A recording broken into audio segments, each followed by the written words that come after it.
మీ ఇంట్లో మొదటి కోటీశ్వరుడు మీరే అవ్వాలనుకుంటున్నారా? ఈ ఫైనాన్షియల్ వెబినార్ లో ఇప్పుడే జాయిన్ అవ్వండి. నమస్కారం శ్రీ ఆచార్య అనంతకృష్ణ స్వామి గారు. నమస్కారం అండి. మనీ మంత్ర సబ్జెక్ట్ అడిగినటువంటి వాళ్ళు చాలా మంది ఉన్నారు. వీడియోస్ అనే కాకుండా పర్సనల్గా క్లాస్ విని ఇంకా నేర్చుకొని వాళ్ళని వాళ్ళు సెల్ఫ్ డెవలప్మెంట్ చేసుకోవాలనుకున్నటువంటి వాళ్ళు ఉన్నారు. అంటే సబ్జెక్ట్లో లీనమైపోయి ఆ సబ్జెక్ట్నే దాని త్రూనే ఏ విధంగా మనల్ని మనం మౌల్డ్ చేసుకోవచ్చు, మనీ అర్నింగ్ సోర్సెస్లో కూడా ఆ ఆపర్చునిటీస్ని ఏ విధంగా కరెక్ట్గా పట్టుకోవచ్చు అనుకున్నటువంటి వాళ్ళు ఉన్నారు. పర్సనల్ హీలింగ్ కూడా చూసినటువంటి వాళ్ళు ఉన్నారు. స్పిరిచువల్ హీలింగ్ యూనివర్స్లో కొన్ని మార్చలేనటువంటి లాస్ ఉంటాయి. ఆ లాస్ ఎండ, వాన, నేచర్ లాస్ అంటారు కదా, ప్రకృతి ధర్మాలు. అందులో మనీ మంత్ర సబ్జెక్ట్ ఒకటి. ఖచ్చితంగా దీంట్లో ఎలాంటి మార్పు అనేది ఉండదు. అవును, మీరు ఏదో ఇస్తే అది వస్తుంది, అంతే సింపుల్గా. మీరు మార్చుకుంటే మారిపోతుంది. అంత ఆడియన్స్ ఎంత కోరుకుంటే అంత వచ్చిన సబ్జెక్ట్ సార్ ఇదే. మనం చెప్పట్లేదు, వాళ్ళు కోరుకున్నారు కాబట్టి వాళ్ళు కోరుకున్నారు కాబట్టి ఇది అందులో పార్ట్ అయిపోయింది, నేచర్లో పార్ట్, జీవితంలో ఒక భాగం అయిపోయింది ఎంతో మందికి. నేను స్టార్ట్ చేసినప్పుడు, మీరు స్టార్ట్ చేసినప్పుడు ఏ విధంగా ఉందో మీకు తెలుసు, నాకు తెలుసు. మనం ఇద్దరం కూడా చాలా గ్లామర్గా తయారైనాం. అదే అంటే డబ్బు సంపద ఐశ్వర్యం వస్తే గ్లామర్ ఆటోమేటిక్ వచ్చి. అవునవును అవును. సబ్జెక్ట్ అనేది మెల్లి మనం కూడా నేర్చుకున్నాం. ఆ వీడియోలో చెప్తూ మనం కూడా నేర్చుకున్నాం, దాన్ని పాటించాం, మనం కూడా లెవెల్ వెళ్ళిపోతున్నాం. మీ దగ్గర ఎంప్లాయ్మెంట్ పెరిగింది, నా దగ్గర ఎంప్లాయ్మెంట్ పెరిగింది. సబ్జెక్ట్తోనే మిళితమై సబ్జెక్ట్తోనే ముందుకెళ్తూ ఉండే ఆ ఎపిసోడ్లోనే కొత్తదనం సృష్టించుకున్నాం. ఒక్కసారి మన ఎక్స్పీరియన్స్ ఒకసారి అంతా గుర్తు తెచ్చుకుందాం. Thank you. బిఫోర్ కరోనా మనం స్టార్ట్ చేసాం సార్. ఎస్. ఆఫ్టర్ కరోనా వచ్చేసాము. ఏదైనా చెక్కు చెదిరిందేమో కానీ మన సబ్జెక్ట్ మాత్రం చెక్కు చెదరలేదన్న, అలానే ఉండింది. ఇది ever green subject, ever green subject. చాలామంది స్పీకర్స్ని మధ్యలో చూశాను నేను. లా ఆఫ్ అట్రాక్షన్ మీద మాట్లాడినటువంటి వాళ్ళు కానివ్వండి, కొంతమంది రియల్ ఎస్టేట్లో రాణిస్తున్నారు మన సబ్జెక్ట్ని పట్టుకొని, ఇంకొంతమంది పర్సనల్ బిజినెస్ చేసుకుంటున్నారు. చాలా టెక్నిక్స్ ఇచ్చాము. అవును. ఇంకొంతమంది వాళ్ళే పర్సనల్ ఛానల్స్ ఓపెన్ చేసి మీ ఫోటో పక్కన పెట్టుకొని గురుభక్తి తోటి మేము ఈ వీడియో చేస్తామని చెప్పినటువంటి వాళ్ళు ఉన్నారు. అడ్వాంటేజ్ తీసుకుని కమర్షియల్ యాంగిల్లో మిమ్మల్ని వాడుకున్నటువంటి వాళ్ళు కూడా చాలా మంది ఉన్నారు. ఎందుకంటే మనం అన్ని కాపీరైట్స్ కలిగి ఉన్నాం, వాళ్ళకి ఇబ్బంది అవుతుంది తర్వాత. అలా చేయదు, నా ఫోటో వాడుకోవడం కానీ మీ ఫోటో వాడుకోవడం కానీ ఇవన్నీ చేయదు కదా. పర్మిషన్ తీసుకొని దానికి కాపీరైట్స్ తీసుకొని చేసుకోవచ్చు. మీరు కాపీరైట్స్ ఎవరు, నేను ఇవ్వను కదా. అవును.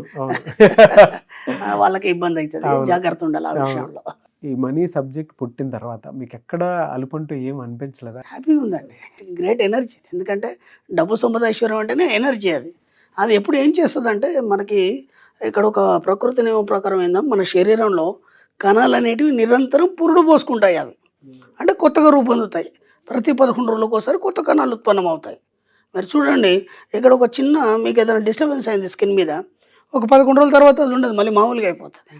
ఒక చిన్న మొండిపోయింది లేకపోతే కొరిపోయింది, 11 రోజుల తర్వాత వెళ్ళిపోతాయి. ఎందుకంటే నిరంతరం అవి ఏం చేస్తావు అంటే చైతన్యం వైపు ప్రయాణం చేస్తాయి. అవి ఎప్పుడు నిర్వీర్యం చెందవు. అవి పాతకాలంలో నిర్వీర్యం చెంది మళ్ళీ కొత్త ఏమంటే దాంతోనే పుట్టించుకొని అలా వెళ్ళిపోతాయి.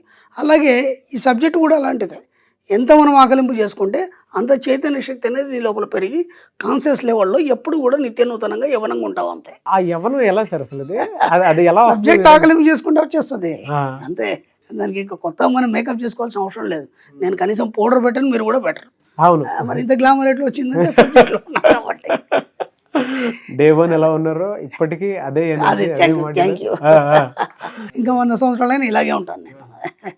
అక్కడ ఎప్పుడు కూడా తగ్గిపోవడం అంటూ ఉండదు, ఇంకా పెరుగుతూనే ఉంటుంది, తగ్గదు. మీ సబ్జెక్ట్ అనుకరించినటువంటి వాళ్ళు ఒకచోట ఆగిపోయారు, అనుసరించినటువంటి వాళ్ళు ఆడియన్స్ పెంచారు. అంటే వ్యూవర్షిప్ని పెంచడం కానివ్వండి, లేదంటే అనుకరించినటువంటి వాళ్ళు ఒకచోట ఆగిపోయి ఉన్నారు. అనుకరించేవాడు ఎప్పుడైనా అలా కాపీలాగానే మిగిలిపోతాడు కదా. అనుసరించిన కూడా బాగుపడతాడు. సబ్జెక్ట్ని పట్టుకోండి, చాలా గొప్ప స్థాయికి వెళ్ళిపోండి అని చెప్పాను. మనం ఏం తప్పు చెప్పట్లేదు. సంపాదించుకోండి, ఎంజాయ్ చేయండి, ఒక ధనవంతుడుగా, ఒక ఐశ్వర్యవంతుడుగా, ఒక లగ్జరియస్ లైఫ్ని అనుభవించండి. ఈ జీవితాంతం ఇదే దరిద్రమా? ఒక్కసారైనా 1 కోటి రూపాయలు పట్టుకొని చూడలేవా? ఎన్నో వీడియోలో చెప్పుకున్నాం మనం. 1 కోటి రూపాయలు చూడకుండా నువ్వు ఎలా చచ్చిపోతావు? 1 కోటి రూపాయలు పట్టుకొని చూడకుండా చచ్చిపోతే నీ జీవితానికి అర్థమే ఉంది. 40-50 సంవత్సరాల జీవితంలో 1 కోటి రూపాయలు నువ్వు ఇట్లా పట్టుకొని చూడవా నీ సొంత డబ్బు అనేది చెప్పగలిగినాం. అది చాలా ఇన్స్పైర్ కలిగించింది కొందరికి. సంపాదించేశారు చాలామంది. ఒక 10 లక్షలు సంపాదించి పట్టుకొని చూడడానికి జీవితకాలం సరిపోతుంది. ఆ జీవితకాలంలో కూడా మళ్ళీ అప్పులే తప్ప ఏనాడు కూడా వాడు 10 లక్షలకి చచ్చిపోతుంటే 1 కోటి రూపాయలు ఎప్పుడు సంపాదిస్తాడు? కాబట్టి మనం 1 కోటి రూపాయలని చాలా సులభంగా తయారు చేస్తాం. నాకు ఒక చిన్న డౌట్ ఉంటుంది సార్. మీరు నేను ఎప్పుడు వీడియోస్ చేసినా కూడా కరెక్ట్గా 1 అవర్లో చేసి ఫట్ మేము కొట్టేసి వెళ్ళిపోతాం అంతే. అసలు గ్యాపే ఉండదు. పైగా మీరు వస్తారు, ఒక మహా అయితే ఒక టీ తాగుతారు అంతే. మీకు నాకు మాట కూడా ఉండదు. అంత అనర్గళంగా ఎలా సార్ వచ్చేస్తుంది సబ్జెక్ట్? అదే అంటే మానసికంగా ఒక మనిషి అంత సిద్ధంగా వచ్చి గ్యాప్ లేకుండా సబ్జెక్ట్ని ఎలా చెప్పగలుగుతున్నారు అనిపిస్తుంది నాకు. నేను ఇంతవరకు ఈ ఎపిసోడ్స్ ఎక్కువ మందితో చేస్తూ ఉంటాను, కానీ బట్ ఈ మనీ మంత్ర సబ్జెక్ట్కి వచ్చేటప్పటికి అనర్గళంగా మాట మీద మాట వచ్చేస్తూ ఉంటుంది. ఒక్క అక్షరం కూడా నెగిటివ్ రాదు. దాంతోపాటు ఆ పాజిటివ్నెస్ పెరుగుతూ ఉంటుంది తప్ప సబ్జెక్ట్లో రిపిటేషన్ ఎక్కడ ఉండకుండా కొత్తది వస్తూనే ఉంటుంది. అది ఎలా సాధ్యం చెప్పండి? ఒక టీచర్ ఉన్నాడు అండి, ఒక మ్యాథ్స్ టీచర్ ఉన్నాడు. ఓకే, అతను 7th క్లాస్ 10th క్లాస్కి మ్యాథ్స్ చెప్తాడు. ఓకేనా, దాదాపు ఒక 5 సంవత్సరాల నుంచి ఆయన అదే చెప్తున్నాడు సబ్జెక్ట్, ఇంకా చెప్పట్లేదు. కాబట్టి ఏమవుతుందంటే ఒక మ్యాథ్స్ తీసుకున్నప్పుడు, ఒక ప్రాబ్లం తీసుకున్నప్పుడు ఎమ్మటే ఆ ప్రాబ్లమ్ని ఎలా సాల్వ్ చేయాలని తన సబ్కాన్షియస్ మైండ్ చెప్పేస్తుంది అతనికి. అర్థమైందా?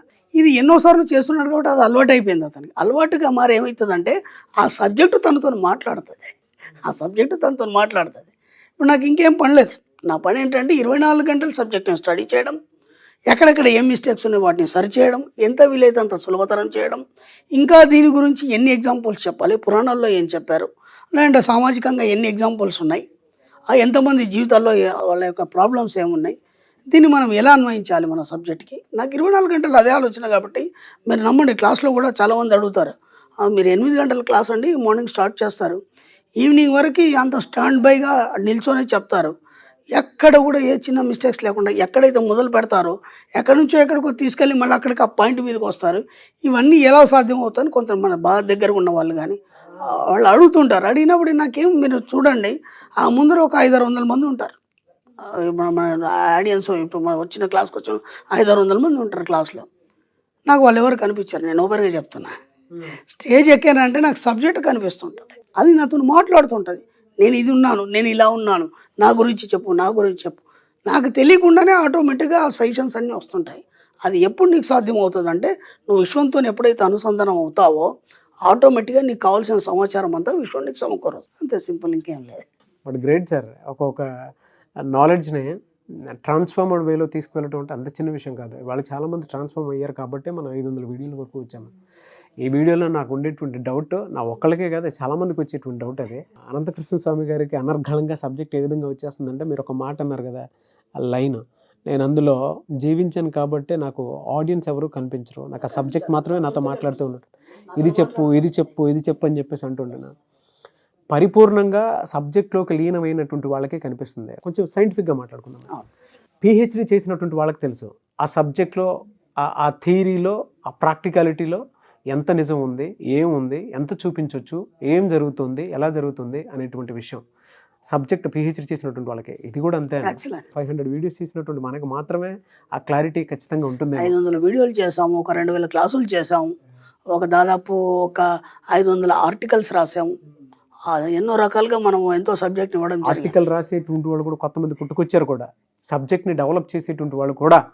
అది అనర్గళంగా ఒక సిరాచుక్క 1,00,000 మెదళ్లకు కదలిక అని అంటే, మనీ మంత్ర అనేటువంటి ఒక చిన్న సబ్జెక్ట్లో ఒక పాజిటివ్ ఎనర్జీ 1,00,000 మందిని మోటివేట్ చేసింది, ఇన్స్పైర్ చేసింది, గొప్ప వాళ్ళని, ధనవంతుల్ని చేసింది.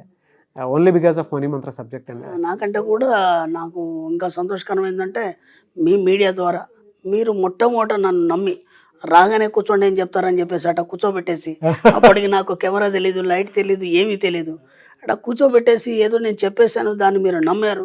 నమ్మి ఈ పబ్లిక్కి, ఇంత జనాలకి ఇంత సబ్జెక్ట్ మీ ఛానల్ ద్వారా ఇస్తూ ఎంతోమందిని మీరు ఒక మోటివేట్ చేయడం అనేది జరిగింది. ఎందుకంటే మీడియాని మించిన ప్రపంచంలో ఇంకోటి ఏం లేదు. దాని ద్వారా తొందరగా ఫోకస్ అయిపోద్ది, తొందరగా వెళ్ళిపోద్ది. అలా కొన్ని వేల జీవితాలని మీ యొక్క మీడియా ద్వారా మార్చినందుకు మీకు చాలా చాలా థ్యాంక్స్. మీరు నాతో ప్రయాణం చేస్తూ ప్రతి దగ్గర కూడా నాకు ఎప్పుడు కూడా నాకు ఇబ్బంది పెట్టకుండా రాగానే ఇమ్మీడియట్లీ నన్ను కోఆపరేట్ చేసి ఇంకా చెప్పండి సార్, ఎంత వీలైతే అంత సబ్జెక్ట్ నా నుంచి పిండి మరి ముక్క పిండి మరి వసూలు చేసినట్టు అంత తీపిచ్చి పబ్లిక్ ఇచ్చారు కదా, దానికి కృతజ్ఞతలు అండి. థ్యాంక్ యూ అండి. But great journey and emotional journey మీతో పాటు చేసింది కూడా. ఈ జర్నీలో నేను నేర్చుకున్నది కూడా చాలా ఉంది. ఒక డిసిప్లైన్ కానివ్వండి, ఇన్స్పిరేషనల్ థాట్స్ కానివ్వండి, కొన్నిసార్లు ఆలోచన బలహీనపడినప్పుడు ఆ శక్తిని వెంటనే పుంజుకోవటం కానివ్వండి, అటువంటి ప్రతిసారి ఒక్కొక్క చిన్న ఇన్సిడెంట్స్ని ఈ బలంతో నేను క్లియర్ చేసుకోగలిగేంత శక్తిని ఈ మనీ మంత్ర సబ్జెక్ట్ చాలా మీరు ఇవ్వటం జరిగింది. థ్యాంక్ యూ అండి, thank you so much. And ఆడియన్స్కి కూడా 500 వీడియోస్ వరకు. సో నెక్స్ట్ వీడియో అదిరిపోద్ది, మీరు చూడండి 500 వీడియో ఏ విధంగా ఉంటుంది అనేది. Thank you so much Shri Acharya Anantakrishna Swami గారు. Wish you all the best.